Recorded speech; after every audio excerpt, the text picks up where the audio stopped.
democracy. I took a bullet for democracy. He didn't. And I might have taken it because of their rhetoric. I might have taken it because of their rhetoric. Who knows?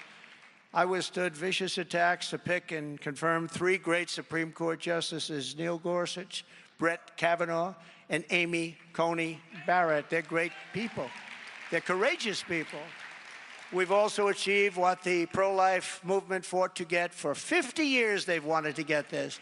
For 50 years, they've been working so hard, getting abortion out of the federal government. They wanted it out. That means everybody, Democrats, liberals, Republicans, conservatives, they wanted it out, and they wanted to bring it back to the states for 51 years, to be exact. And that's the way everybody, all legal scholars, virtually everybody, they wanted it out of the federal government, brought back to the states. And now it's up to the will of the people in each state. It's up to the voters. They're doing it. And some states will be more conservative in what they vote for, and other states will be more liberal. I mean, Ohio, we love Ohio, but they voted quite a liberal law. Kansas, same thing, very liberal. Then you'll have a Texas and you'll have other places, but it's now being voted on all over. The people will decide, and that's the way they always wanted it. If Kamala Harris has her way, they will have a federal law for abortion to rip the baby out of the womb in the 8th, 9th month, and even after birth, execute the baby after birth. The baby is born. Remember the former governor of Virginia? He said, the baby is born. We sit with the mother and we discuss what you want to do with the baby. In other words, if you want, we'll execute the baby after birth. And they have laws, and they want to pass laws to that effect. These people are radicalized, and they're sick. They're sick people. So they're really, if you look at it, they're really the radical ones. And like Ronald Reagan, I strongly believe in exceptions for life of the mother, rape, and incest. I think it's very important. Don't forget, you have to go with your heart. But you also have to win elections. Very important. You have to win. So go with your heart. Do what you want, but you do have to win elections. We have elections that are very important to win. And if you don't do certain things, you're not going to win elections, and it'll be a very Pyrrhic victory. It'll be a victory that's not really a victory at all. But Ronald Reagan felt that. I felt that. Many people feel that. And we really did something that nobody thought was possible. I want to thank the 6 Supreme Court justices, Clarence Thomas, Samuel Alito, John Roberts, Brett Kavanaugh, Neil Gorsuch, and Amy Coney Barrett for the wisdom and the courage they showed on this long-term and very, very contentious issue. And getting it back to the states puts the question where it belongs with the vote of the people, and it's happening all over the country. You're having the vote of the people. And over time, it will all work out. It's working out at a rapid rate already. You know that. It's going to many states are voting on it now, and many have already voted. And sometimes, again, sometimes the vote will be as you like it. Sometimes it won't be quite as you like it. But our country can finally come together. This issue has been killing our country for 51 years. As soon as I take the oath of office, I will stop the Biden-Harris administration's weaponization of law enforcement against Americans of faith and against, frankly, their political opponent. No longer will their DOJ and FBI be allowed to target, persecute, or round up Christians or pro-life activists and throw them in jail for living out their religious beliefs. And that's what they've been doing. They've been doing that at levels that this country has never seen before. Americans of faith are not a threat to our country. Americans of faith are the soul of our country. All of you. You're the soul of our country. You built this country. You built this country. You really did. You built this country. From the moment I win the election, I will rapidly review the cases of every political prisoner who has been unjustly victimized by the Biden-Harris regime, so we can get them out of prison and back to their families where they belong. There's many of them out there. And that includes Paula Harlow, the 75-year-old woman in poor health who the Biden-Harris administration sent to prison for peacefully protesting outside of a clinic. You know that. You heard about that. This wonderful woman, and 75 years old, she's going to jail, and she's in jail. She's going to jail. She's going to be there for quite a while because she was singing religious tunes outside of a clinic. I will create a new federal task force on fighting anti-Christian bias. And its mission will be to investigate all forms of illegal discrimination, harassment, and persecution against Christians in America. The weaponization of law enforcement is the greatest threat to freedom in our country, and nobody knows it better than me. I think I know it better than anybody. The reason Biden, Harris, and their thugs are so desperate to stop us is that they know that we are the only ones who can stop them. We are the only ones that can stop them. This is a movement, Make America Great Again, MAGA, the likes of which our country has never seen before. And by the way, Christians have to vote. You know, I don't want to scold you, but you know that Christians do not vote proportionately. They don't vote like they should. They're not big voters. You know who else aren't voters? The NRA endorsed me very powerfully, strongest endorsement they can give, National Rifle Association. People that own guns and rifles are not big voters. They have to vote. If you don't vote, we're not going to win the election. If you do vote, we're going to win in a landslide, too big to rig. We're going to win in a landslide. But Christians, you know, you'll go to church every Sunday, and Pastor Paula White and all of the people, I understand, they're doing lockboxes in churches where people don't even have to go to vote. They can now vote in church. And if you do that, we're going to win by numbers that nobody's ever seen before. You know, you have tremendous power, but you just don't know that. But you have to use that power. Christians are a group that's known not to vote very much. You have to go out, at least this election. Just give us in, get us into that beautiful White House. Vote for your congressmen and women. Vote for your senators. We will change this country for the better. This country will be great again like never before. You got to vote. And I've said it before, and I'll say it again, November 5th, which is a period, really, because you're allowed to vote early. They have early voting, late voting. Everything is so ridiculous. We should have one-day voting, paper ballots, voter ID, and certification of citizenship, and that's what we're striving for.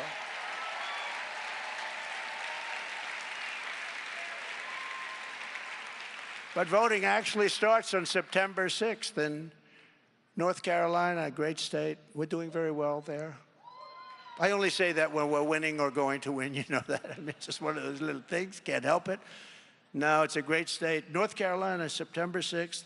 Then it's Pennsylvania toward the end of September, and it's various states in September, and then you have October, and you know, it used to be on November 5th you vote, but November 5th, meaning November 5th period, meaning this election will be the most important election in the history of our country. We're going to save our country with this election. So all of their persecution is only happening because I am running for president and leading very big in all of the polls, including big leads against Kamala. We have very good leads, you know, despite the fact that she came in as a replacement, a mandatory replacement. Joe, you're doing badly, Joe. We want you out, but I don't want to go out. I don't want to go out. You're going out, Joe. Do you understand that, Joe? You're going out, Joe. I don't want to go out. I won't go out. All right. If you don't go out, we're going to go after you with the 25th Amendment. You're incompetent. Everybody knows that, Joe. You know, I won my case in Florida on the documents, right? Joe had a much more, you know, I had the Presidential Records Act on my side. I was allowed to do, I didn't do anything wrong. He did, because he didn't have the Presidential Records Act. He lost his case, but the decision was he's incompetent. So he can't go to trial. So he's incompetent. Think of this. He's incompetent. He can't go to trial, but he's allowed to be president. So he can't go to trial because he's incompetent. He can't defend himself. but he's allowed to be president. What's that thinking all about? The radical left Democrats rigged the presidential election in 2020, and we're not going to allow them to rig the presidential election in 2024. We won't have a country left, right?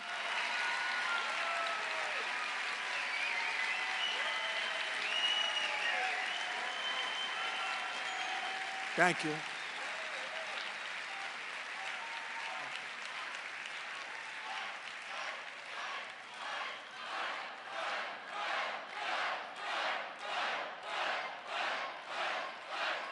Thank you. Thank you very much. Thank you, everybody. This is fun being with you. It's like a love fest. Tomorrow I'm going to be with the Bitcoin people. That's a little different. We cover lots of territory. No, but we love being with you. Every time the radical left Democrats, Marxists, communists, and fascists indict me, I consider it a great, great badge of honor. Don't forget, I've been indicted more than Alphonse Capone. I always use him because Scarface. He's the meanest guy. See the guy right up in the front row, this big, strong guy with the hat on. Stand up. Look at the muscles all over. Yeah, stand up. Look at him. If Al Capone had dinner with him and didn't like him, all those muscles wouldn't mean a thing. He'd be right now in the foundation of a building someplace. I've been indicted more than Alphonse Capone, but I've been indicted for you. I've been indicted for nothing. I protested a crooked election. That's what they indicted me on. But I've been indicted for you. And never forget, our enemies want to take away my freedom because I will never, ever let them take away your freedom. It's as simple as that. They want to silence me because I will never let them silence you. And in the end, they're not after me, they're after you. I just happen to be standing in their way, right? And that has never been clearer than it is today. If Kamala Harris gets in, she will be the most extreme, radical, liberal president in American history. Probably, I could say, politician. As a senator, think of this one. As a senator, Harris was ranked #1 most far-left Democrat in the entire Senate. And that includes Bernie Sanders. Do you believe that? She is more liberal than Bernie Sanders. I didn't think you could get more liberal. She is substantially more liberal. Remember, defund the police. I want to defund the police. Now all of a sudden she says, oh, I'm tough on crime. Nope. You always go back to where you came from. She makes Bernie Sanders actually look like a moderate. You don't want that. You can't have that. Look, we can't. We're not going to survive. I'll tell you what, if she does win this election because of whether it's cheating or any other way, it's impossible to believe somebody can say, let people come into our country. And I mean, these people that are coming in are rough. The only thing good about, they're so dangerous and so bad, they make our criminals look like very nice people. That's the only thing good about them. She supports free government health care for illegal aliens, abolishing ICE, decriminalizing illegal immigration. Do you believe it? Mass amnesty for illegals, banning fracking. No more oil drilling. We don't want any more oil. We want everything to be run by wind. We'll put a windmill on the top of our car. She wants to outlaw private health insurance. A lot of people have private health insurance. They want to keep it that way. It's phenomenal. She wants to defund the police, forcibly ripping guns out of the hands of law-abiding citizens. As vice president, she even cast the tie-breaking vote to cut Medicare by $237 billion, your Medicare. And remember, Social Security is going to be wiped out because she's going to put the illegals coming into our country into that system. It's going to wipe out that system. You're not going to have Social Security. You're not going to have Medicare. You're going to officially, we're close anyway, you're officially going to third world status. The Harris agenda is an agenda for national destruction. The Trump agenda is an agenda for national renewal and greatness. We're going to make America great again. On day one, I will seal the border and stop the invasion of our country. since Kamala was appointed border czar. And that's what she is. She wants to take the name away. Oh, I don't want that name anymore. She loved it when she had it, but you know, she never went there. She never did a thing. I was with Tom Homan and some of the great people, Brandon Judd the other day, and they were saying, first of all, they said, Trump is the greatest president in the history of the country. I should say that. And he was the greatest on illegal immigration, and that's true, definitely. But since Kamala was appointed border czar in March of 2021, millions and millions of illegal aliens have stormed across our borders. You know that. And they're coming not just from South America. That's the least of it. They're coming from Africa. You know, we had people coming in from parts of Africa. The Congo, 22 people from the Congo a couple of months ago. Where do you live? The Congo. Oh, what's your address? We lived in prison. What did you do? We refused to say. Oh, welcome to America. It's lovely to have you. They come from Asia, the Middle East. They're coming from everywhere. They're coming from all over, not just South America. They're coming from prisons and jails, mental institutions and insane asylums. And terrorists are coming in at levels that we've never seen before. You know, when I had the safest border we've ever had. Let me tell you, my border was safe. It was safe. Nobody's seen anything like it. And you know, one of the things I was most proud of, I stopped much of human trafficking, which has become as big a business as the drug trade. And they traffic in women. They traffic more in women than anything else. And they were afraid of us. They didn't, but they're not afraid any longer. Human trafficking, women trafficking, but human trafficking is way up. And you know, it's a bigger business than it was 100 years ago. You think of it almost as an ancient crime. It's not. You know what made it big? The internet. The internet's made it a tremendously big business, similar to the drug trade. Meanwhile, our crime rate is going up while crime statistics all over the world are plunging. You know, they like to say, oh, our rates are down. They're not down. They're way up. And we have a new form of crime. It's called migrant crime. We've become a dumping ground for the entire world. In Venezuela, crime is down 72%. I'm going to tell Charlie Kirk, I'm going to say, Charlie, next year, I want to have your wonderful summit in Venezuela. And he'll say, why? I say, because there's no crime in Venezuela. They put all their criminals into the United States. So I want to go to Venezuela where it's safe. Can you believe it? You know that Caracas, Venezuela, was one of the most crime-ridden cities in the world. Now it's safe because they've taken those criminals, they've taken those drug dealers, they've taken their prisoners, and they've moved them into the United States, large numbers, and the rest are coming. But they're not coming with me. We're going to get them the hell out of here, all of them. They're sending all of their criminals to us, all of these countries, all over the world. They're sending them to us. So you see numbers which are plunging all over the world because they don't have. Wait till you see, and don't forget, these people have just, you know, there's something about, you got to get used to it. They just got put here. They're getting used to our country. They're getting used to, we have the greatest law enforcement in the world, but we don't allow them to do their job. We're going to allow them to do their job. Otherwise, you're not going to have a country left. You're not going to teach a criminal not to be a criminal. Border Czar Harris will let murderers, child predators, and bloodthirsty rapists and drug dealers charge across our borders by the tens of thousands a day. I will throw the killers, criminals, and illegal aliens and gang members the hell out of our country, or if they're really bad, we'll put them in our jails. With your vote, we will begin the largest deportation operation. We have no choice in American history. We have no choice. Starting on day one, we will end the Biden-Harris inflation nightmare and make America affordable again. So we've had the worst inflation, I think, in our country's history. They say, sir, it's only 58 years. I say, I believe it's the worst we've ever had. The numbers are much higher than they're showing. What they're showing is through the roof. But the numbers are even worse than that. To bring down the prices of all goods, we will stop their war on American energy, and we will drill, baby, drill, right? Drill, baby, drill. You'll be drilling right in front. You'll be a driller.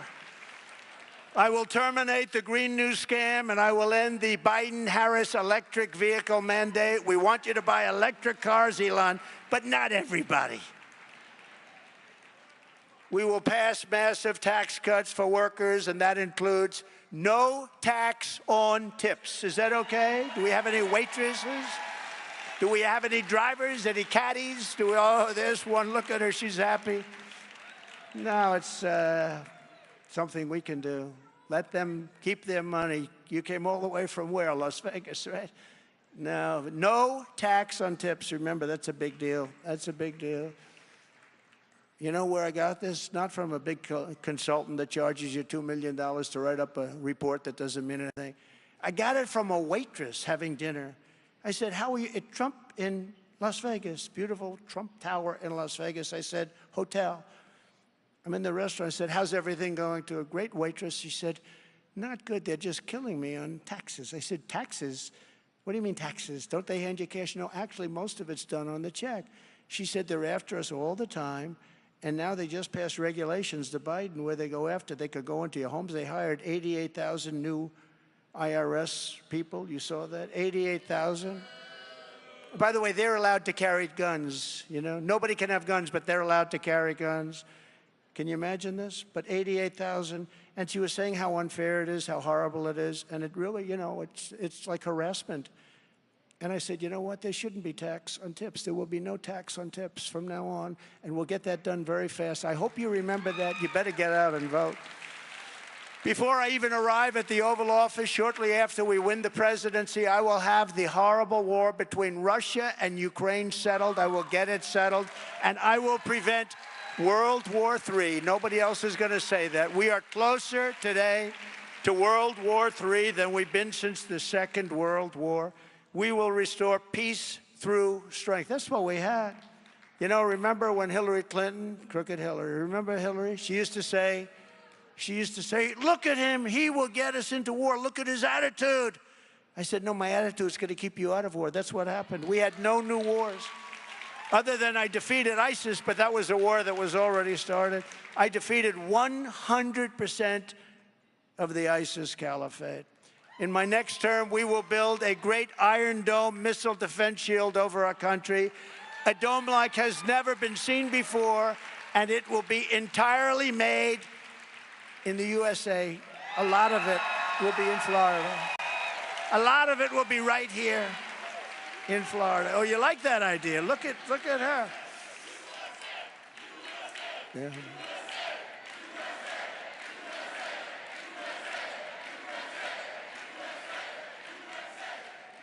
Why shouldn't we? It's our technology. We know how to do it. You know, Israel, they had 300 rockets shot at it fairly recently. It knocked every rocket except one out of the sky. The other one was mortally hit and fell to the ground harmlessly. I say, why aren't we doing that? We're helping other people do it. Why aren't we building our own? And we're going to build it. And you know what the beauty is? We're going to make it here. It's going to be jobs and all that stuff. But somebody shoots a missile at us, we want to knock the hell out of the missile. We don't want to be landing in our cities. We're going to build it, and we're going to have it done, and it's going to be a lot of jobs, and it's going to be the most technologically advanced ever, even beyond what they have in Israel. We helped Israel with that. You know, Ronald Reagan wanted this many years ago, but then, in all fairness, then we didn't have the technology, not even close, but now we have an incredible technology. I will not cut one penny from Social Security or Medicare, and I didn't. Remember, I was the one that didn't. They are going to destroy it because they're signing up millions of people to go into Social Security and Medicare. They're going to destroy it. I will not cut one penny. I will not talk about 1 day or 1 year shorter. And I will not raise the retirement age of Social Security by 1 day, not by 1 year. We're not going to raise it at all. You can bank on it. You can bank on it. They're going to raise it. They're going to raise it way up. You'll say, you know, I'm getting ready to retire, but they just raised the Social Security age to 94. Kamala Harris will destroy Medicare and Social Security. She's destroying it. You watch. Flooding it with millions and millions of illegal aliens who she will turn into American citizens so that she can get the votes for the Democrat Party.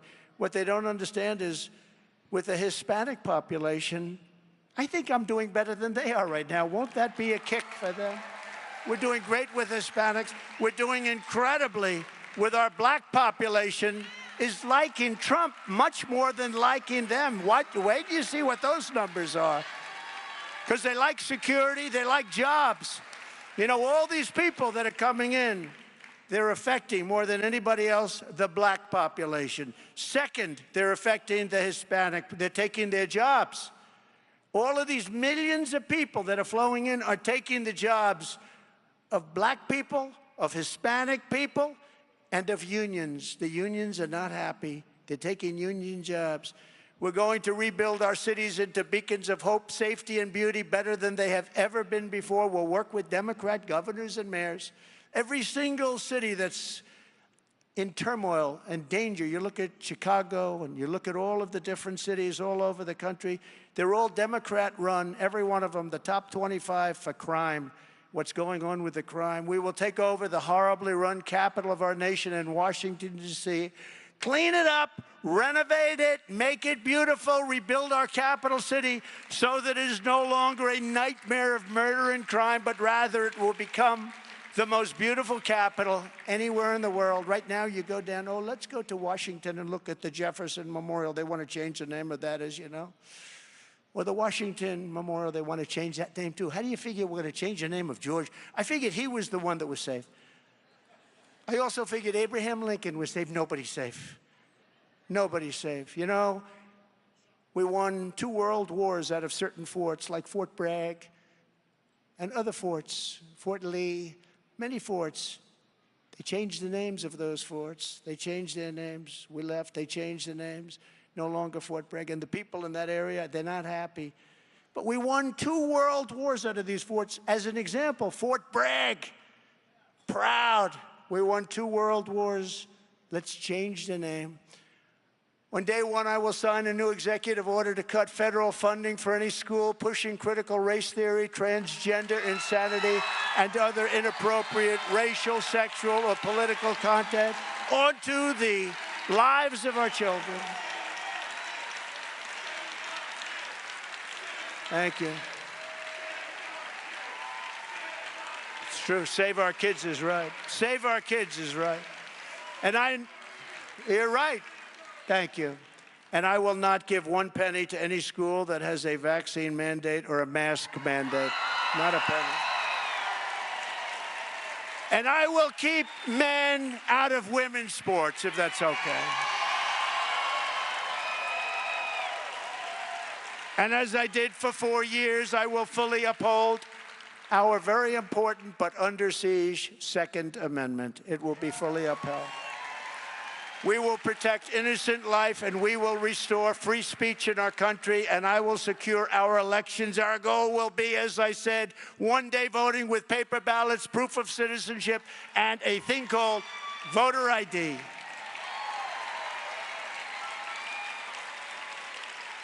You know, when you negotiate, and I do that with the Democrats, and I negotiate with them all the time on this, but I say, look, we've got to fix our laws on voting. We have to start with voter ID. Everybody has to have, no way! The discussion never even goes any further. I say, we have to have voter ID. It's called voter identification.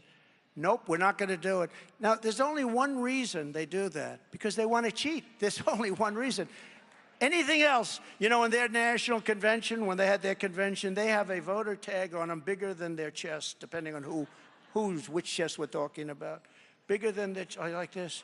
Has their name, their serial number, it's got the whole deal. Middle name, past addresses, it's got everything. Otherwise, you can't get into the Democrat National Convention. But with voting, one of your most important things you can do, maybe in many ways your most important, they don't want to approve voter ID. That's because they want to cheat. But until then, Republicans must win. We have to win this election, most important election ever. We want a landslide that's too big to rig. If you want to save America, get your friends, get your family, get everyone you know, and vote.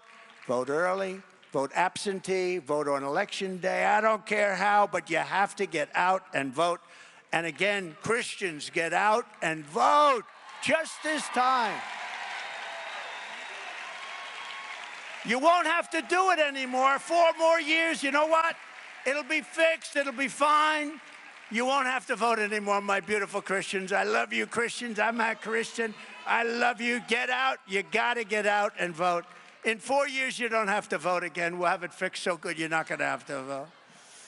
In conclusion, America has always been a nation won, built, and sustained by Americans of faith. It was faith that led the Pilgrims to cross an ocean and settle this majestic continent. It was belief in our Creator that led the patriots to defend their liberties in the war for independence. It was faith in America's God-given destiny that pushed the pioneers to journey west. And it was trust in God that led generations of American believers to end slavery, defeat fascism and communism, and make this into the greatest and most exceptional nation in the history of the world. But now we are a nation in decline. We are a failing nation. We are a nation that has lost its confidence, its willpower, and its strength. We are a nation that has lost its way. But we are not going to allow this horror to continue. Less than 4 years ago, we were a great nation, and we will soon be a great nation again.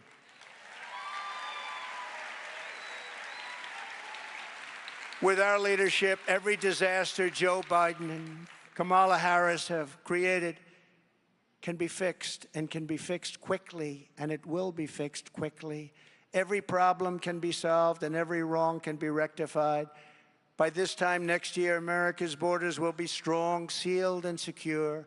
Inflation will be in full retreat. We will have it in full retreat. It will happen quickly.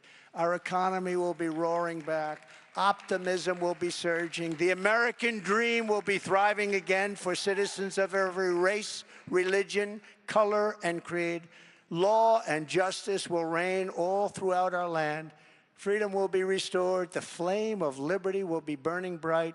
Joe Biden and Kamala Harris, the worst administration in the history of our country, will be a fading memory of the past.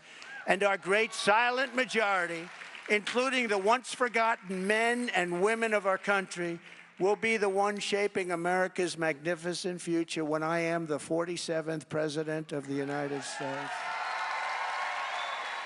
Right? Because we are all Americans, and together we will show November 5th to be the most important day in the history of America. It will be the most important day in our history as a country. We are one movement, one people, one family, and one glorious nation under God. And together we will make America powerful again. We will make America wealthy again. We will make America strong again. We will make America proud again. We will make America safe again. We will make America free again. And we will make America great again. God bless you. God bless you all. Thank you. Thank you very much. God bless you. Thank you.